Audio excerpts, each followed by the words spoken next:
Hello दोस्तों, नमस्कार। SMKC channel में मैं आप सभी लोगों का दिल से बहुत बहुत स्वागत करता हूं। अगर आपने पहली बार विजिट किया जरूर चैनल को सब्सक्राइब कर लेना, साथ में बेल आइकन को हिट करके ऑल जरूर सेलेक्ट कर लेना। उसी के साथ साथ फ्री स्टॉक मार्केट क्लासेस इस चैनल को भी चाहो तो सब्सक्राइब कर सकते हो। यहाँ पे भी बेल आइकन को हिट करके ऑल जरूर सिलेक्ट करके रख लेना। इस चैनल का लिंक आपको ऊपर आई बटन पे या फिर नीचे डिस्क्रिप्शन बॉक्स में मिल जाएगा। सो चले दोस्तों, फिलहाल इस वीडियो को स्टार्ट कर लेते हैं। सो दोस्तों, अभी हम लोग आ चुके हैं बिल्कुल हमारे नॉर्मल स्क्रीन के ऊपर। एंड दोस्तों, बहुत ही गजब की हम लोगों को यहाँ पे जियो पॉलिटिकली चीज़ें यहाँ पे देखने को यहाँ पे मिलने वाली है। एंड नो डाउट इसका जो इम्पैक्ट रहेगा वो दुनिया भर के स्टॉक मार्केट के ऊपर भी हम लोग को देखने को यहाँ पे मिलने वाला है। सो कंप्लीट इन्फॉर्मेशन आप लोगों को मिलेगी, बट अगेन रिक्वेस्ट करना चाहूँगा कि वीडियो को पूरा देख लेना। बहुत सारे लोग आधा अधूरा वीडियो देख लेते हैं, फिर उनको प्रॉपरली यहाँ पे मतलब 100% जो चीज़ क्या चल रही है वो पता ही नहीं चलती है। ठीक है। सो दोस्तों, आज के दिन की अगर हम लोग बात करें तो निफ्टी 50 अगर आप लोग डायरेक्टली देखोगे तो थोड़ा बहुत अच्छा ही लगेगा क्योंकि हरा निशान देखने को मिलता है। बट प्रैक्टिकली अगर हम लोग चेक करें तो गैप डाउन, उसके बाद प्रेशर, उसके बाद वापस इस लेवल पे वापस प्रेशर, एंड आखिरी के कुछ चंद मिनट में हम लोग को हरा निशान देखने को यहाँ पे मिला। वरना पूरे लाल निशान में आज के दिन यहाँ पे हम लोग ट्रेड कर रहे थे। सिमिलर वे सेंसेक्स को भी अगर आप चेक करोगे 0.030 मतलब आखिरी क्षण पे हम लोग को थोड़ा बहुत यहाँ पे हरा निशान देखने को मिला। वरना जैसे मैंने आपको बताया लाल निशान में ही हम लोग यहाँ पे चल रहे थे। सो यहाँ पे बेसिकली बात क्या हो रही है, तो बेसिकली यहाँ पे दोस्तों अगर आप चीज़ों को चेक करोगे, अमेरिकन बाजार भी नर्वसनेस हम लोग को ज़्यादा देखने को मिल रही है। अमेरिकन बाजार, दुनिया भर के बाजार अगर आप चेक करोगे तो थोड़ा सा डाउटफुल वाला सिचुएशन यहाँ पे चल रहा है। अभी आप बोलोगे डाउटफुल मतलब क्या चल रहा है, तो दोस्तों आप लोगों को पता है कि कोई भी अगर खबर यहाँ पे आने वाली है, बड़ी खबर, एंड उसका इम्पैक्ट बहुत बड़ा है, तो ऑब्वियसली वो खबर एग्जैक्टली क्या आएगी ये किसी को भी पता नहीं जब तक वो खबर प्रॉपरली सामने ना आए। राइट। तो इसके चलते हमेशा प्लस माइनस बहुत ज़्यादा देखने को मिल जाता है। डाउटफुल सिचुएशन यहाँ पे रहती है, एंड वही चीज़ें देखने को मिली है। अभी आप बोलोगे सर एग्जैक्टली क्या बोलने की कोशिश कर रहे हो, तो दोस्तों जैसे मैंने आपको बताया कि जियो पॉलिटिकली बहुत बड़ा एक इवेंट हम लोग को देखने को यहाँ पे मिलने वाला है। एंड वो है दोस्तों यहाँ पे G7 की मीटिंग्स। आप सभी लोगों को पता है G7 की मीटिंग, यहाँ पे इससे रिलेटेड G7 मतलब क्या आप लोगों को पता है, ग्रुप ऑफ 7 कंट्रीज, जिसमें आप देख सकते हैं जर्मनी है, यूके है, फ्रांस है, कनाडा है, अमेरिका है, इटली है, एंड जापान है।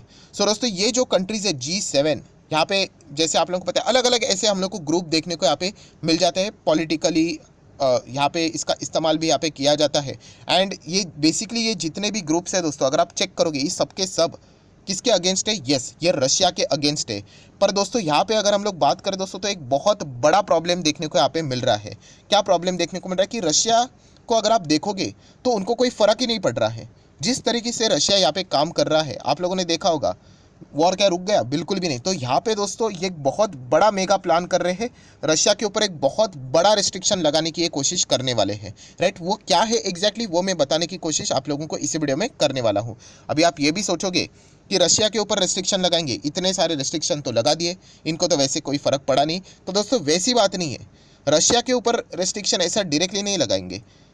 यहाँ पे रशिया के जो बाकी जो दोस्त कंट्रीज़ है, आप बोल सकते हो यहाँ पे जो रशिया के साथ अच्छा खासा बिजनेस यहाँ पे करते हैं, उनके ऊपर यहाँ पे वो यहाँ पे पॉलिटिकली प्रेशर यहाँ पे क्रिएट करने की कोशिश यहाँ पे करने वाले हैं। सो इसको थोड़ा सा अभी हम लोग को डिटेल में यहाँ पे समझना है। देखिए जैसे मैंने आपको बताया कि रशिया के ऊपर आप लोग रेस्ट्रिक्शन लगा दो, रशिया को कोई फ़र्क नहीं पड़ने वाला, अभी तक क्या फ़र्क पड़ा। राइट। बट एक सबसे मेन चीज़ है, देखिए रशिया का एक गोल्डन पॉइंट है जो बोलते हैं ना हम लोग रीढ़ की हड्डी, मतलब उसके ऊपर अगर यहाँ पे ये कंट्रीज यहाँ पे वार करने का प्लान बना रहे हैं। राइट। एंड अगर वो मतलब बोलते हैं ना प्लान अगर बिना प्रॉपरली मतलब चीज़ों को देखे बिना अगर वो कर लेते यहाँ पे एग्जीक्यूशन कर लेते तो बहुत बड़ी गड़बड़ हो सकती है। सो रशिया का सबसे बड़ा गोल्डन पॉइंट क्या है, मतलब रशिया इतना हिम्मत कैसे कर रहा है, इनके ऊपर इतने सारे बैन्स कर दिए, ये कर दिया वो कर दिया, बट फिर भी फ़र्क नहीं पड़ रहा है इनको। तो दोस्तों रीढ़ की हड्डी क्या है रशिया की, यस क्रूड ऑयल। आप सभी लोगों को यहाँ पे पता है रशिया का सबसे मेन हथियार क्या है, मतलब जितने भी अगर आप चेक करोगे तो उसमें क्रूड ऑयल भी आता है। एंड आपको मैं बताना चाहूँगा दुनिया भर में जितना भी क्रूड ऑयल का सप्लाई होता है उसमें से 1/10 मतलब 10% अकेला रशिया प्रोवाइड करता है। सो इतनी बड़ी ताकत है उनके पास। एंड यूरोपियन कंट्रीज़ की बात करें तो गैस की बातें, राइट, वहाँ पे तो 25% की अगर हम लोग बात करें क्रूड ऑयल की बातें, तो इसके ऊपर पूरा मतलब यूरोपियन कंट्रीज़ हम लोग को रशिया के ऊपर ही डिपेंडेंट देखने को यहाँ पे मिल रही है। सो दोस्तों यहाँ पे प्रॉब्लम क्या हो रहा है कि इसी चीज़ के चलते कि यहाँ पे बिंदास रशिया के ऊपर मतलब कोई भी मतलब टेंशन वाली बात नहीं है, क्योंकि हर कोई यहाँ पे रशिया की ओर से क्या कर रहा है, क्रूड ऑयल खरीद तो रहा है। राइट। अगर हम लोग इंडिया की बात करें, चाइना की बात करें, बिंदास खरीद रहे हैं। एंड इसी के चलते दोस्तों वहाँ पे उनको फ़र्क नहीं पड़ रहा है। एंड इसका बेस्ट एग्जांपल बताना चाहूँगा जैसे कि डॉलर। राइट। $1 अगर आपको चाहिए, राइट, तो इंडियन रुपी के हिसाब से कितना देना पड़ेगा? अभी तो बढ़ता ही जा रहा है, बढ़ता ही जा रहा है। 70 था, अभी तो 78.88 तक आ गया। मैं आपको बताना चाहूँगा दोस्तों, $1 अगर आपको चाहिए तो कितना, 78 to 79। अगर वैसे अगर हम लोग बात करें, अगर आपको $1 चाहिए तो रशियन करेंसी कौन सी है? यस, रूबेल। तो रूबेल आप लोगों को पता है कितना चलता था पहले? 70। बिल्कुल इंडिया एंड रशिया बिल्कुल सेम चलता था, 70 के आसपास चलता था। एंड जैसे ही वॉर हो गया, आपको पता है यहाँ पे रशिया का रूबल इतना गिर गया कि $1 खरीदने के लिए उनको कितना देना पड़ता था पता है? 140 दोस्तों, 140 रुपये $1 के लिए। जाहिर सी बात है ना कि वॉर हो गया, उनकी करेंसी कमज़ोर हो गई, इतना सारा आउटफ्लो देखने को मिला। आज की स्थिति पता है क्या है? $1 खरीदने के लिए यहाँ पे आप चेक कर सकते हैं, रशियन रूबल देखिए कितना है दोस्तों, 52। इंडिया से भी स्ट्रांग है उनकी करेंसी। यस दोस्तों, यहाँ पे आप अगर 1 साल का अगर मैं आपको चार्ट पैटर्न दिखा दूँ, ये देखिए आपके सामने, बिल्कुल ये नॉर्मल कहाँ पे चलता था, ये देखिए आपके सामने में ओपन कर दिया है 70, ये देखिए 70 के आसपास, 70 72 मतलब उसी रेंज में चलता था। एंड जैसे ही अटैक हो गया, वॉर हो गया, देखिए 140 तक गया था, 140। आज कहाँ पे? तो दोस्तों आज है 52। सो ये ऐसा कैसे पॉसिबल हो रहा है? बहुत सारे लोग ये सवाल भी पूछते थे, सर मतलब ये तो मतलब इंडिया का तो मतलब इकोनॉमी मतलब देखा गया तो मतलब रुपी के हिसाब से अगर हम लोग बात करें, ये तो बढ़ते ही जा रहा है। एंड बढ़ना अच्छी बात नहीं है। $1 के लिए पहले 70, अभी 80 अप्रॉक्सीमेटली देना पड़ रहा है। और रशियन रूबल तो देखिए 52। ऐसा क्यों? तो जैसे मैंने आपको बताया ना दोस्तों, रीढ़ की हड्डी क्या है? Yes, crude oil. Crude oil यहाँ पे जिस तरीके से, एंड बहुत बाकी भी चीज़ें हैं, बट इसके चलते वो बिंदास यहाँ पे आगे बढ़ रहे हैं। सो दोस्तों, ये जो जितने भी G7 कंट्रीज है ना दोस्तों, अभी बहुत बड़ा एक मेगा प्लान यहाँ पे कर रहे हैं। बट जैसे मैंने कहा कि ये प्लान तो करेंगे, बट ये सक्सेसफुल करना बहुत ही मुश्किल यहाँ पे रहने वाला है। अभी प्लान में क्या रहेगा? रीढ़ के हड्डी के ऊपर ही अटैक करने की कोशिश करेंगे। मतलब क्रूड ऑयल कैसे भी करके इनसे क्रूड ऑयल खरीदा जा रहा है ना, कुछ भी करके यहाँ पे इनके क्रूड ऑयल के ऊपर अटैक करने की ये बात कर रहे हैं। अटैक मतलब पॉलिटिकली वे के हिसाब से मैं बात करना चाहूँगा। अभी देखिए, अगर क्रूड ऑयल को यहाँ पे अटैक करना है तो वैसे तो ऑल्टरनेटिव कहीं से तो क्रूड ऑयल लाना पड़ेगा। तो इसीलिए हम लोग कह सकते हैं दोस्तों, वेनेजुएला आप सभी लोगों ने सुना होगा, इनके ऊपर बैन है क्रूड ऑयल से रिलेटेड। सो वो हटाने की बात यहाँ पे चल रही। ईरान के ऊपर बैन है, वो हटाने की यहाँ पे बात कर रहे हैं, क्योंकि कहीं से तो हम लोगों को वो चीज़ें बैलेंस करनी पड़ेगी। आप ऐसा नहीं कर सकते डायरेक्टली बैन कर दिया या फिर इंडिया चाइना के ऊपर या फिर बाकी कंट्रीज़ के ऊपर प्रेशर क्रिएट कर दिया, जो कि अभी हम लोग जाके रशिया से ऑयल नहीं खरीदेंगे। तो ऐसा तो होने वाला नहीं है। आपको उतना कैपेसिटी के हिसाब से मैच करना पड़ेगा। सो वेनेजुएला देखा जा रहा है। दैन अगर हम लोग बात करें, यूएई के साथ यहाँ पे बातचीत होने वाली है कि आप थोड़ा सा प्रोडक्शन बढ़ा दो। प्लस उसी के साथ साथ सऊदी अरब, आप सभी लोगों को पता है, उनको भी बोला जा रहा है कि आप प्रोडक्शन यहाँ पे बढ़ा दो, चेक कर लेना। हालांकि ये कंट्रीज़ थोड़ा मना कर रही है, क्योंकि हर एक का अपना अपना यहाँ पे आप लोगों को पता है कि लिमिट रहता है।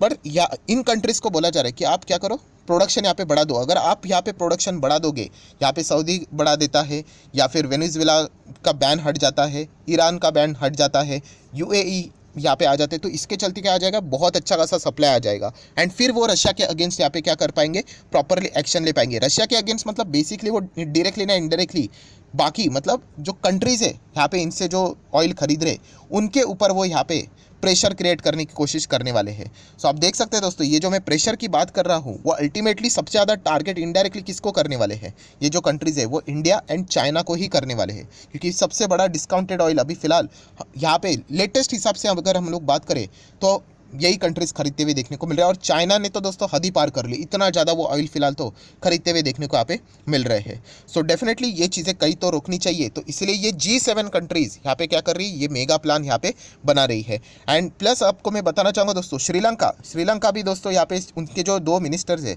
वो जा चुके हैं यहाँ पे रशिया। क्यों?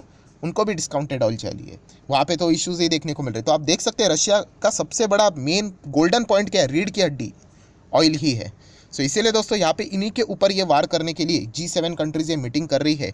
एंड इसी से रिलेटेड बहुत ज़्यादा डिस्टर्बेंस हम लोग को यहाँ पे किस में देखने को मिल रहा है, क्रूड ऑयल के प्राइजेस में देखने को मिल रहा है। तो इसीलिए आज आप लोगों ने देखा होगा क्रूड ऑयल में अच्छा खासा जंप देखने को मिला था। अभी तो थोड़ा बहुत नीचे आया, बट स्टिल 2% के आसपास हम लोग को बढ़ते हुए देखने को मिला। और जैसे ऑयल बढ़ जाता है क्रूड ऑयल, तो आप कुछ स्टॉक देख सकते हैं स्टॉक मार्केट में वो खुश हो जाते हैं, जैसे कि चेन्नई पेट्रो आप देख सकते हैं 9% भागा। दैन अगर हम लोग बात करें ONGC जैसी कंपनियाँ 5% भागी। दैन अगर हम लोग बात करें MRPL, ये देख सकते हो यहाँ पे तो सर्किट ही लग गया 10% का। जब भी क्रूड ऑयल भागता है इनको फ़ायदा होता है। ऑयल इंडिया देखिए 6-6.5% भागा, क्रूड ऑयल महंगा होगा, तो इसके डर के चलते वापस एशियन पेंट में, ये ट्रेडिंग के हिसाब से, इसका अर्थ ये नहीं कि एशियन पेंट और ये कंपनियां बर्बाद हो गई। इन चीज़ों को थोड़ा बहुत आप लोगों ने समझना चाहिए। सो एशियन पेंट कितना 3.5% टूटा, बर्जर पेंट भी देख सकते हैं, इनके ऊपर प्रेशर आया। क्यों? क्योंकि इसी के चलते ये जो प्लान यहाँ पे चल रहा है, ये फिलहाल बातें हम लोग को देखने को मिल रही है। एंड जैसे मैंने आप लोगों को बताया दोस्तों, इसका अल्टीमेटली रिजल्ट क्या है, ये रिजल्ट क्या है यहाँ पे, कि ये करने की कोशिश क्या करने वाले हैं कि रशिया के ऊपर ये इस तरीके का प्रेशर यहाँ पे क्रिएट करेंगे, तब जाके रशिया के ऊपर यहाँ पे, मतलब रशिया यहाँ पे जो जिस तरीके से एग्रेसिवली यूक्रेन के ऊपर अटैक कर रहा है, उसके बारे में थोड़ा बहुत कुछ तो यहाँ पे हम लोग को चीज़ें नॉर्मल होती हुई देखने को मिल सकती है। ये प्लान चल रहा है, बट प्रॉब्लम क्या है कि इसका एग्जीक्यूशन इतना आसान नहीं है। अगर थोड़ा भी 19-20 इधर हो गया, वेनेजुएला से रिलेटेड, ईरान से रिलेटेड, या फिर ये अरब कंट्रीज़ यूएई की बात करें, सऊदी की बात करें, इन्होंने अभी बोल दिया एंड बाद में कह दिया नहीं हो सकता करके, तो इतना बड़ा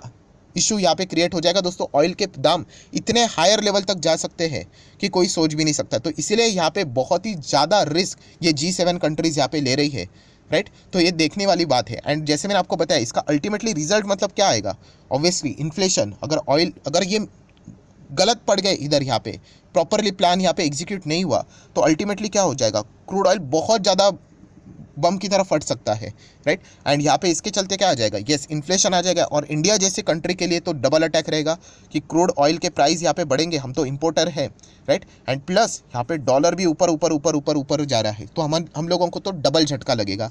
तो इसी के चलते दोस्तों, ये सबसे बड़ा मतलब आज के दिन की अगर हम लोग बात करें, तो ये जो नर्वसनेस हम लोग को देखने को मिला हमारे मार्केट की, अगर हम लोग यहाँ पे बात करें, तो इसके पीछे का यही रीज़न देखने को यहाँ पे मिल रहा है। अभी देखना पड़ेगा इसका आउटकम, मतलब ये G7 कंट्रीज़ ये एग्जैक्टली क्या यहाँ पे प्लान यहाँ पे करते हैं। एंड जैसे मैंने आप लोगों को बताया कि इसका एग्जीक्यूशन इतना इजी नहीं है। मैंने बोलने के लिए तो बोल दिया कि ऐसा ऐसा आप कर सकते हो, बट इतना इजी नहीं, इसको प्रॉपरली जैसे मैंने आप लोगों को बताया, यहाँ से भी होना चाहिए, यहाँ से भी होना चाहिए, ये भी टिक होना चाहिए, ये भी टिक होना चाहिए, तब जाके आप प्रॉपरली कुछ एक्शन ले लो। अगर यहाँ से एक भी अगर कुछ मिस्टेक हो गई, तो बहुत बड़ा मिसमैच हम लोग को यहाँ पे देखने को मिल सकता है। तो इसी के कारण ये प्रेशर हम लोग को देखने को मिल रहा है। सो आशा करता हूँ आप लोगों को ये सिनेरियो यह समझ में आ गया होगा कि जियोपॉलिटिकली चीज़ें यहाँ पे क्या चल रही है, क्योंकि लेटेस्ट खबरें फिलहाल तो यही देखने को मिल रही है। सो अगर आपको मतलब ये सारी चीज़ें अगर यहाँ पे पता चल गई होगी, तो अगर आप चाहो तो इस वीडियो को लाइक एंड शेयर भी यहाँ पे कर सकते हो। So that's it, thank you very much दोस्तों, we will be meeting our next video, तब तक के लिए बाय बाय।